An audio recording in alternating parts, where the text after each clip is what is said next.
Amat terlalu banyak, sudah terlalu banyak untuk dihitung. Berapa banyak korban tertipu dengan atas nama cinta. Sadar atau tidak sadar, itu adalah nafsu belaka. Berulang kali media memberitakan, tapi itu terulang lagi dan lagi. Ada yang menggugurkan janin, tega membuang darah dagingnya, bahkan tega membunuh karena alasan malu itu aib keluarga. Itukah atas namanya cinta, nafsu birahi berbungkus cinta? Ada lagi kasmaran dengan chattingan hanya modal tampang. Dicari wanita yang kesepian modus pangkat dan jabatan. Terlena dibuai oleh rayuan, uang dikuras dan diperas. Tebar teror dan ancaman jika lapor foto akan tersebar.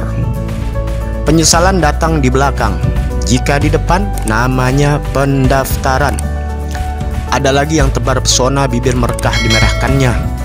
Tak peduli menabrak norma, yang penting bisa menggoda.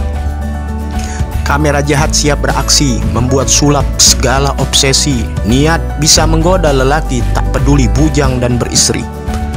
Dia tak sadar banyak sekali iblis di luar mencari mangsa, menggarap hasrat birahi yang sengaja dipertontonkan.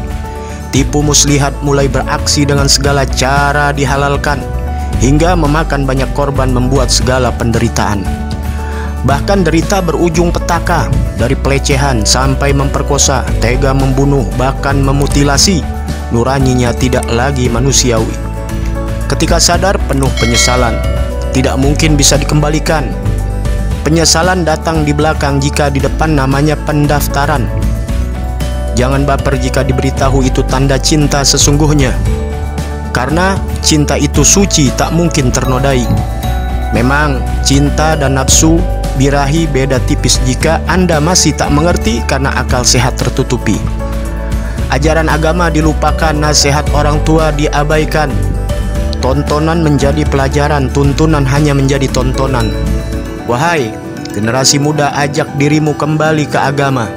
Sempatkan duduk di majelis ulama, lawan kemalasan dan kesibukanmu. Karena hidup hanya sesaat, setelah itu akan datang kematian.